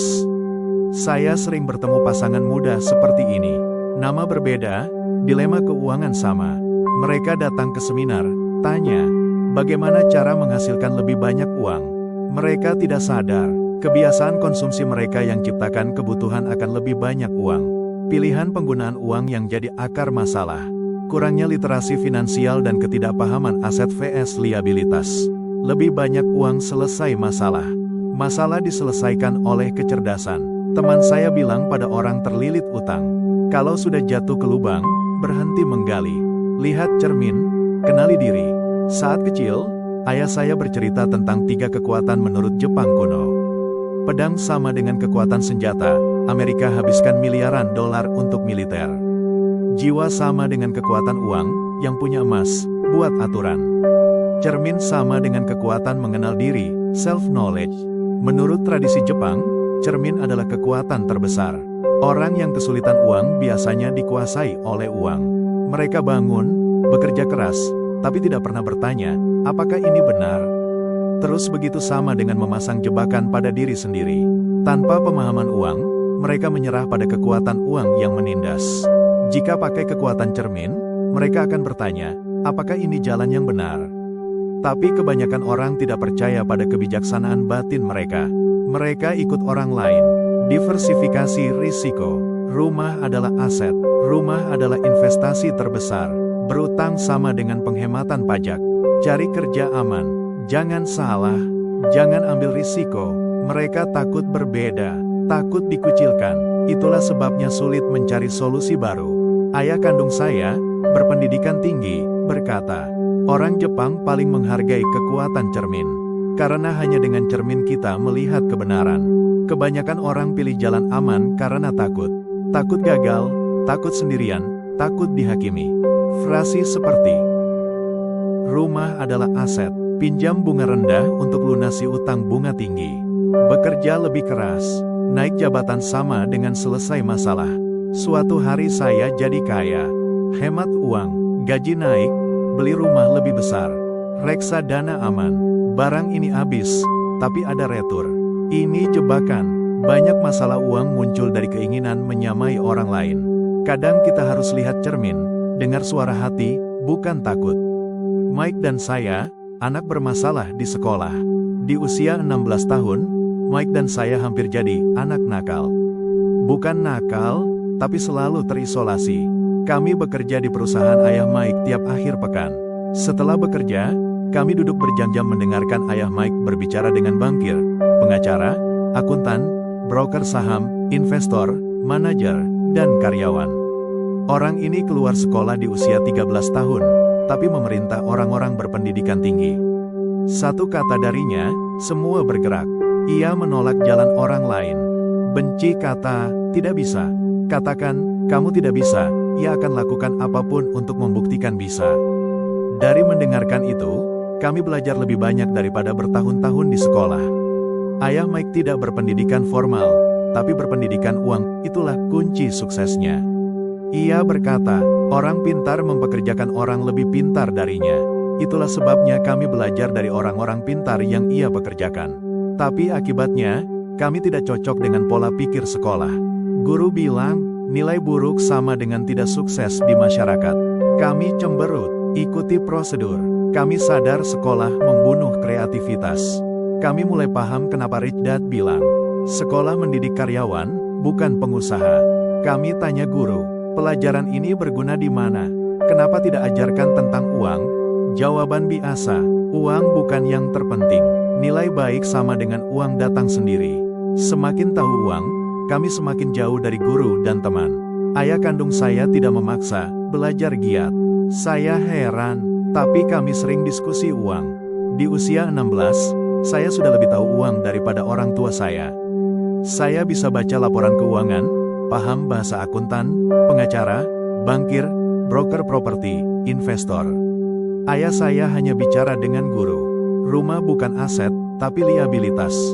Satu hari, ayah saya jelaskan kenapa rumah kami adalah investasi terbesar. Saya gambar diagram, kenapa rumah bukan investasi yang baik. Diskusi panas pun terjadi. Kini, saat bilang, rumah bukan aset, banyak yang menentang. Saya tahu, rumah adalah mimpi, investasi terbesar bagi banyak orang. Memang, punya rumah lebih baik daripada tidak punya. Tapi saya ingin tunjukkan sudut pandang lain. Istri saya dan saya ingin rumah lebih besar untuk pamer. Tapi kami tahu rumah bukan aset, karena menguras uang dari kantong. Berikut pandangan saya, tidak semua setuju. Saya paham.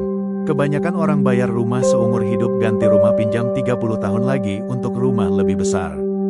Bunga hipotek bisa dikurangi pajak, tapi biaya lain dibayar dari pendapatan setelah pajak. Setelah lunas, biaya tetap ada, pajak properti, perawatan. Orang tua istri saya kaget pajak properti lebih besar dari $1.000, bulan akhirnya jual rumah. Harga rumah tidak selalu naik. 1997. Teman saya beli rumah $1 juta, kini hanya laku $700.000. Kerugian terbesar, hilangnya peluang. Uang habis di rumah harus kerja lebih keras. Kolom pengeluaran penuh, kolom aset kosong pola kelas menengah. Jika pasangan muda fokus ke kolom aset sejak dini, hidup akan lebih mudah, terutama saat anak kuliah. Aset sudah cukup besar, menghasilkan pendapatan cukup untuk pengeluaran. Membeli rumah sering jadi penyebab hipotek terus-menerus. 5 kerugian membeli rumah dengan utang. Kehilangan waktu, uang di hipotek bisa diinvestasikan, nilainya naik. Kehilangan modal, biaya perawatan tinggi bisa untuk investasi lain. Kehilangan pendidikan. Anggap rumah, pensiun, tabungan sebagai aset, tidak belajar investasi, tidak jadi investor cerdas. Investasi terbaik dijual dulu ke investor cerdas, lalu ke publik. Orang kaya semakin kaya, begitu caranya. Lihat neraca ayah kandung saya, berpendidikan tinggi. Penghasilan naik, pengeluaran naik, tidak ada investasi aset. Liabilitas, hipotek, kartu kredit, lebih besar dari aset. Neraca Rich Dad, fokus kurangi liabilitas, investasi aset. Aset besar, pendapatan dari aset lebih besar dari pengeluaran, reinvestasi aset naik semakin kaya. Kenapa orang kaya semakin kaya? Karena aset mereka besar. Pendapatan dari aset lebih besar dari pengeluaran, sisa diinvestasikan kembali, aset naik, pendapatan naik, siklus kaya. Kelas menengah, bawah. Penghasilan utama sama dengan gaji. Gaji naik, pajak naik, pengeluaran naik, rat-race abadi. Anggap rumah sebagai aset terbesar, tidak investasi, aset penghasil pendapatan. Di masyarakat modern yang bergantung utang, pola ini jadi dasar. Gaji naik, beli rumah lebih besar, belanja lebih banyak. Penghasilan naik, pengeluaran naik, ketidakstabilan keuangan meningkat. Di tahun 1990-an, banyak kehilangan pekerjaan, terungkap betapa rapuhnya kelas menengah. Pensiun perusahaan hilang, harus andalkan 401k. Jaminan sosial bermasalah, tidak bisa diandalkan. Satu-satunya harapan, banyak yang mulai sadar, beli reksadana. Pasar saham naik karena investasi kelas menengah. Reksadana populer karena dijual sebagai aman. Risiko terdiversifikasi. Orang sibuk bayar pajak, hipotek, kartu kredit, tabungan kuliah, percaya pada manajer reksadana. Moto, diversifikasi risiko, sama dengan aman, hindari bahaya. Ironis, mereka terpaksa pilih aman karena kondisi keuangan rapuh. Tidak ada aset penghasil pendapatan. Liabilitas besar, penghasilan hanya dari gaji, tergantung majikan. Tidak bisa ambil peluang seumur hidup. Langkah pertama jadi kaya, pahami aset vs liabilitas. Fokus beli aset penghasil pendapatan. Jaga liabilitas dan pengeluaran rendah. Aset bisa dibangun cepat, lalu bisa ambil investasi berisiko tinggi. Potensi 2x tak terhingga. Contoh, $5.000 jadi $1 juta, tidak butuh lama. Orang kelas menengah bilang, terlalu berisiko. Padahal bukan investasinya yang berisiko, tapi kurangnya pengetahuan. Tahap pertama kecerdasan finansial, membaca alur uang. Itulah yang ingin saya ajarkan di bab ini.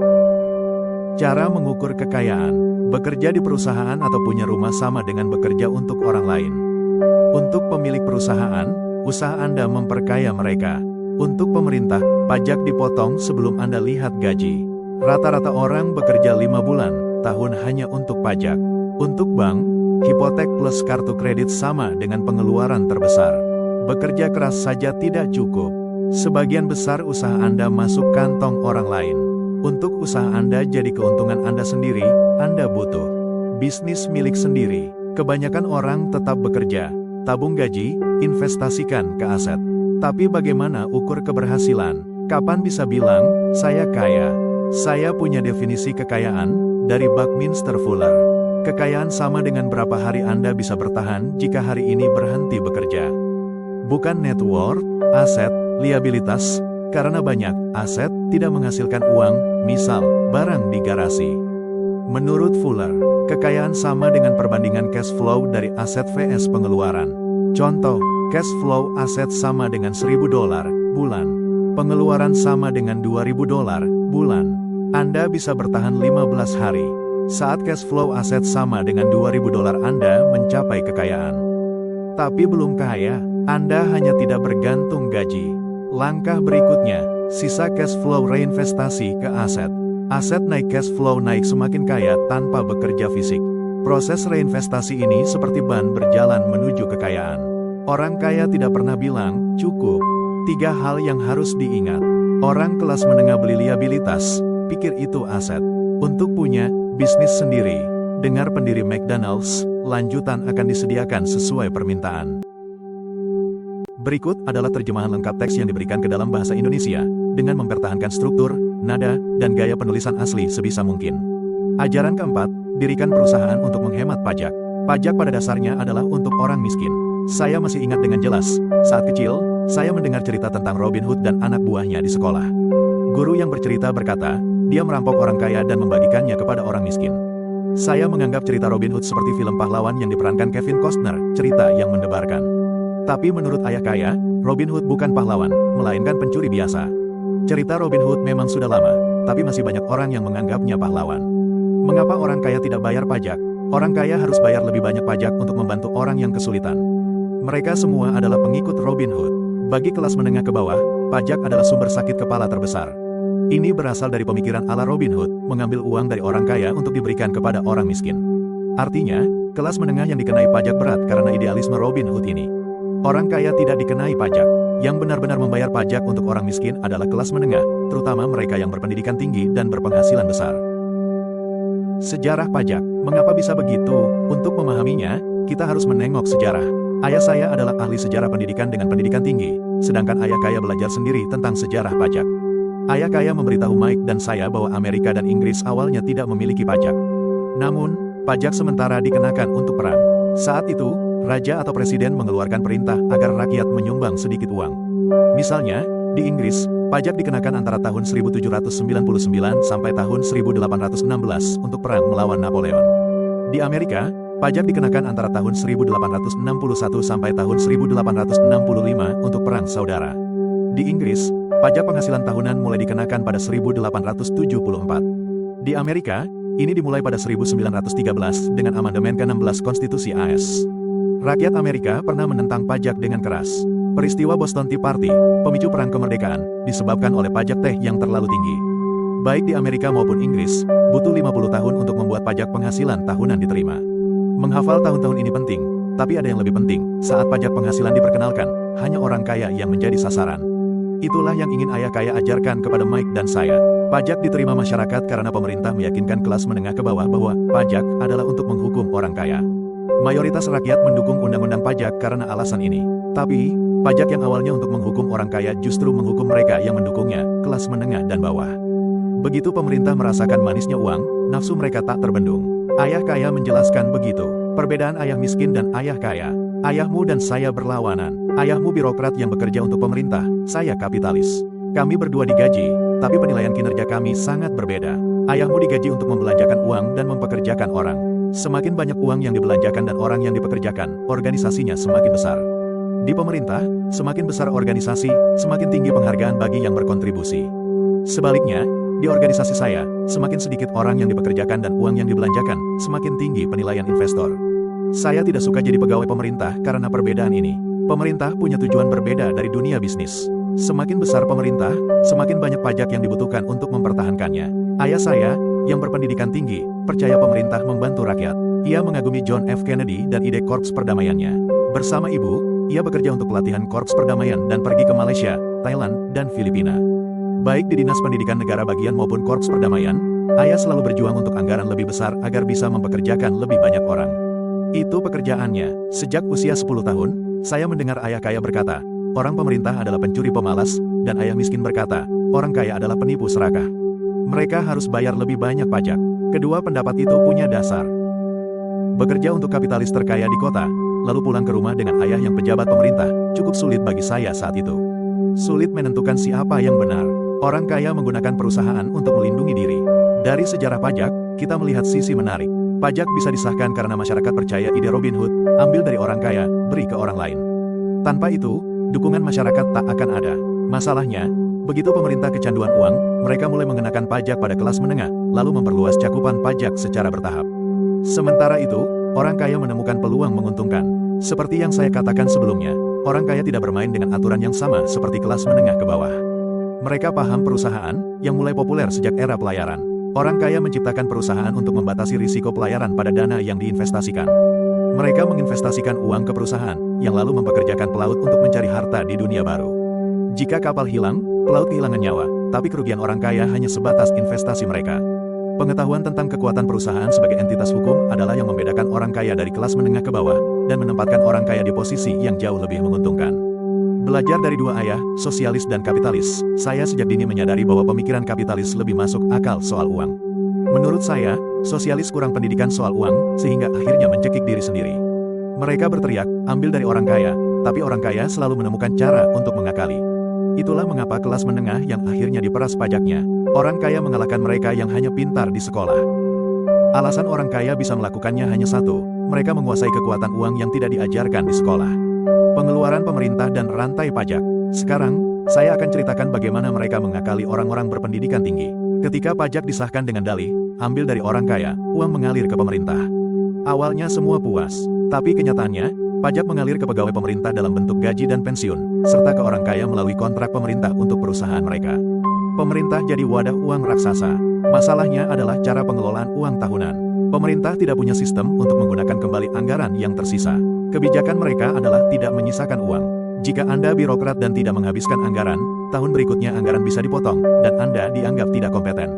Di dunia bisnis, sebaliknya, menyisakan keuntungan berarti penghargaan dan dianggap kompeten. Ketika pengeluaran pemerintah membengkak, mereka butuh lebih banyak uang. Ide, ambil dari orang kaya, diperluas ke kelompok berpenghasilan lebih rendah. Akhirnya, pajak menjangkau mereka yang mendukung pajak kelas menengah dan bawah. Sementara itu, kapitalis sejati menggunakan pengetahuan uang mereka untuk menemukan jalan keluar dan bersembunyi di balik perusahaan. Perusahaan adalah pelindung orang kaya. Apa itu perusahaan? Perlu diingat, perusahaan bukan benda fisik. Banyak orang yang belum pernah mendirikan perusahaan tidak memahami ini. Perusahaan hanyalah setumpuk dokumen hukum di lemari arsip kantor pengacara, bukan gedung besar, pabrik, atau karyawan. Perusahaan adalah entitas hukum tak bernyawa yang dibuat melalui dokumen hukum. Kembali ke sejarah pajak, ketika cakupan pajak diperluas, kekayaan orang kaya tetap terlindungi. Perusahaan lagi-lagi jadi pelindung. Penggunaan perusahaan semakin meluas karena tarif pajak perusahaan lebih rendah daripada individu. Selain itu, seperti yang sudah dijelaskan, perusahaan bisa mengurangi sebagian pengeluaran sebagai biaya sebelum membayar pajak. Perjuangan antara yang punya dan yang tidak punya sudah berlangsung ratusan tahun. Ini adalah perang antara kelompok yang berteriak, ambil dari orang kaya dan orang kaya. Setiap ada undang-undang baru, perjuangan ini berulang dan tak pernah berakhir. Masalahnya, yang selalu kalah adalah mereka yang tidak berpengetahuan, mereka yang bekerja keras setiap pagi dan patuh membayar pajak. Jika mereka tahu cara orang kaya bermain, mereka punya peluang menang dan bisa mulai mandiri secara finansial. Setiap mendengar orang tua menyuruh anak, belajar yang rajin agar dapat pekerjaan tetap, saya muak karena alasan ini. Tanpa pengetahuan uang, pekerjaan tetap tidak memberi jalan keluar. Strategi penghematan pajak. Rata-rata orang Amerika bekerja 5-6 bulan setahun untuk pajak, alias untuk pemerintah. Menurut saya, ini terlalu lama. Dalam sistem pajak penghasilan saat ini, semakin keras Anda bekerja, semakin banyak yang dibayar ke pemerintah. Inilah alasan saya bilang teori, ambil dari orang kaya, balik mengenai mereka yang mendukungnya. Ketika orang mencoba menghukum orang kaya tidak diam saja. Mereka selalu membalas. Mereka punya uang, kekuatan, dan tujuan kuat untuk mengubah keadaan. Mereka tidak sukarela membayar pajak lebih, tapi mencari cara meminimalkan pajak. Mereka mempekerjakan pengacara dan akuntan terbaik, melobi politisi untuk mengubah undang-undang atau membuat celah hukum. Orang kaya punya sumber daya finansial dan manusia untuk mengendalikan perubahan. Undang-undang pajak Amerika masih menyisakan banyak celah penghematan pajak.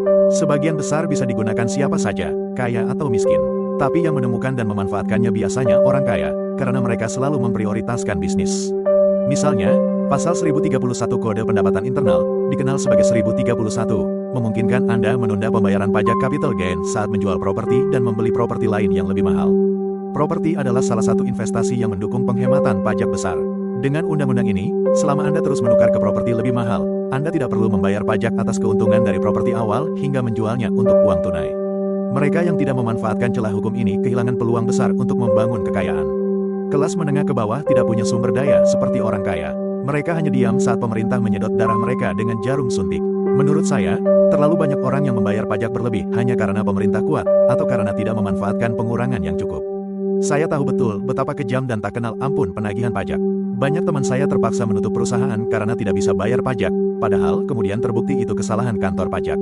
Saya paham perasaan teman-teman yang panik dan menutup perusahaan karena ancaman kantor pajak.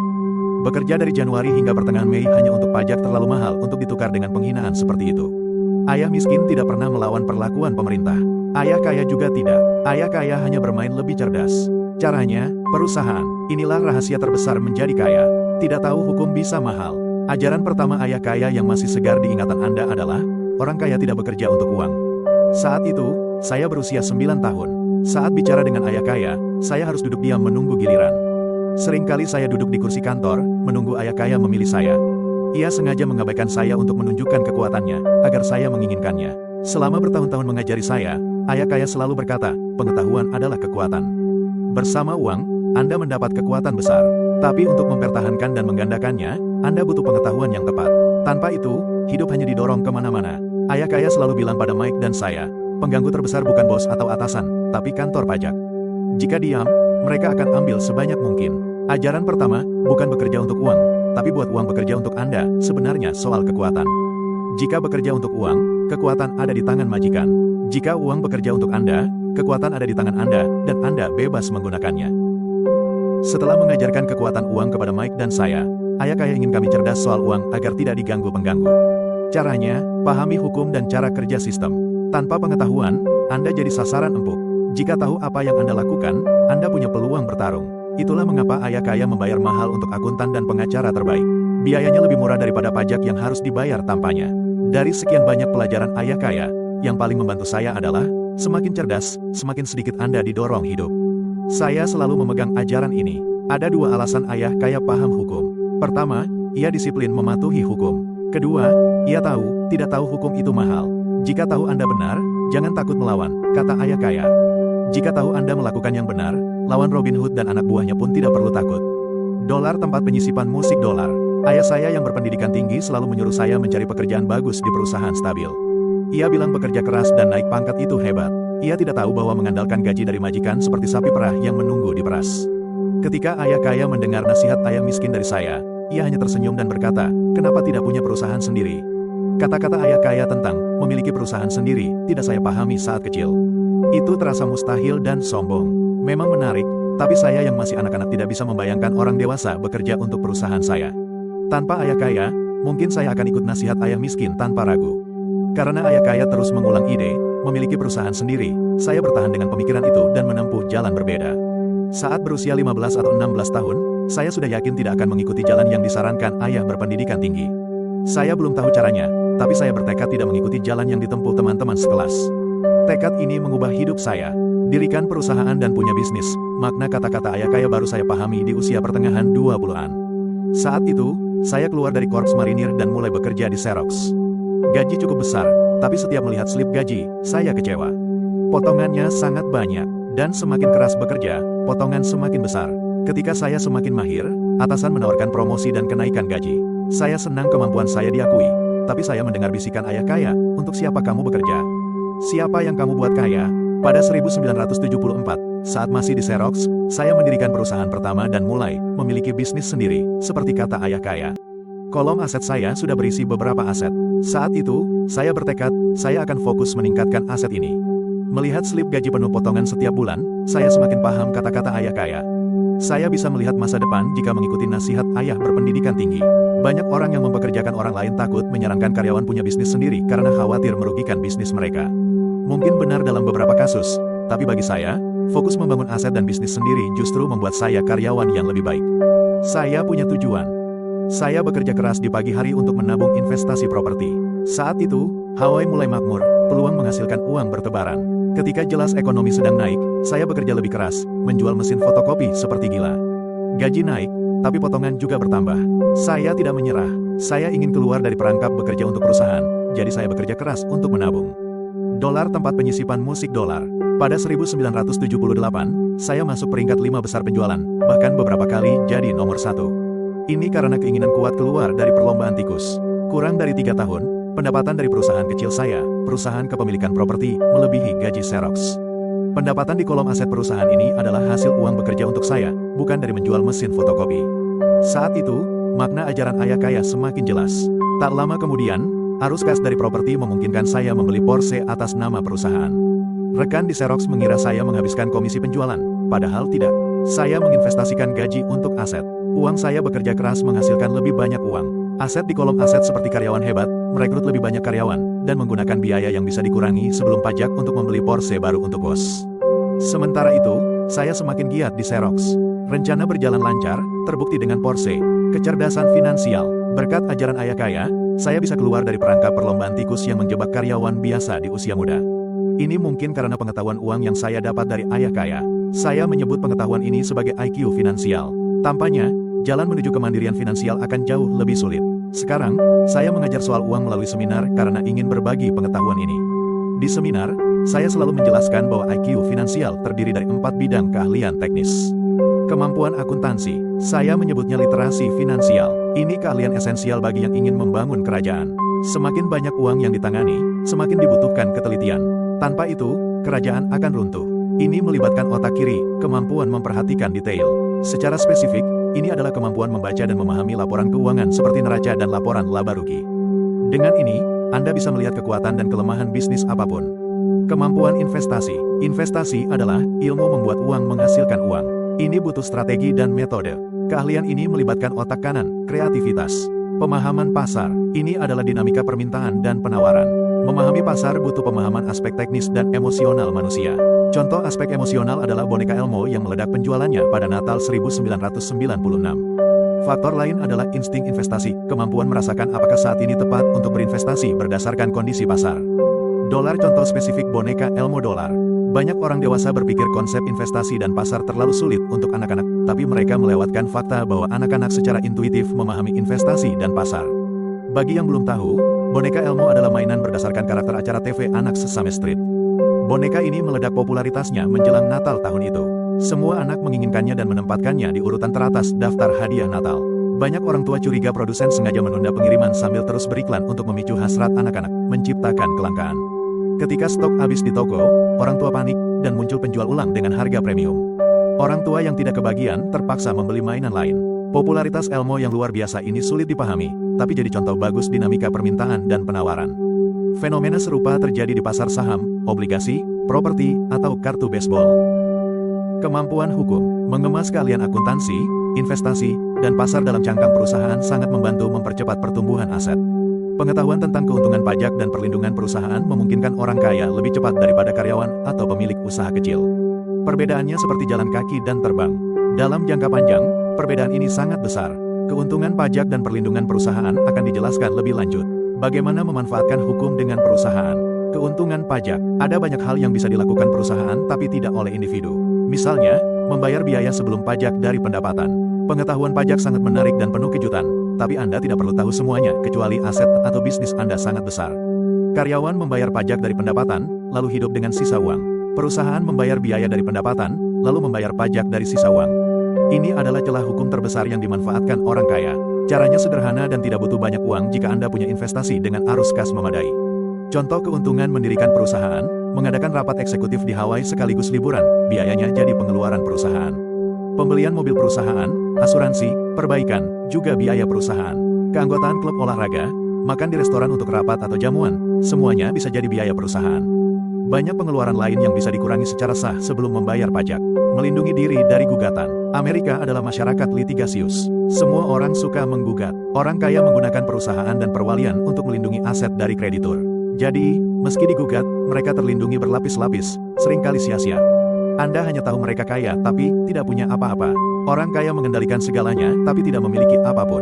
Sebaliknya, kelas menengah ke bawah ingin memiliki segalanya, tapi akhirnya kehilangan semuanya untuk pemerintah atau sesama kelas menengah. Mereka suka menggugat orang kaya karena masih percaya ekonomi ala Robin Hood. Buku ini bukan untuk mengajarkan detail menjalankan perusahaan, tapi jika Anda sudah punya aset sejati, segera pelajari manfaat dan perlindungan perusahaan. Banyak buku yang membahas ini, beberapa bahkan menjelaskan langkah mendirikan perusahaan. Saya merekomendasikan Incorporated Grow Rich. Dirikan perusahaan, jadilah kaya, oleh C.W. Allen. Wawasannya tentang kepemilikan perusahaan sangat luar biasa. Sebenarnya, IQ finansial melibatkan interaksi banyak keterampilan dan bakat. Tapi untuk kecerdasan finansial dasar, ini adalah kombinasi 4 bidang keahlian tadi. Bagi yang benar-benar ingin kaya, penting untuk menggabungkan keempat keterampilan ini untuk meningkatkan IQ finansial secara signifikan. Terjemahan ini berusaha tetap setia pada teks asli, termasuk nada percakapan, penekanan, dan struktur naratif. Istilah-istilah seperti ayah kaya, ayah miskin, kolom aset, dan IQ finansial dipertahankan untuk menjaga konsistensi dengan konsep dalam buku Rich Dad Poor Dad. Jika ada bagian tertentu yang perlu penyesuaian atau penjelasan lebih lanjut, silakan beritahu.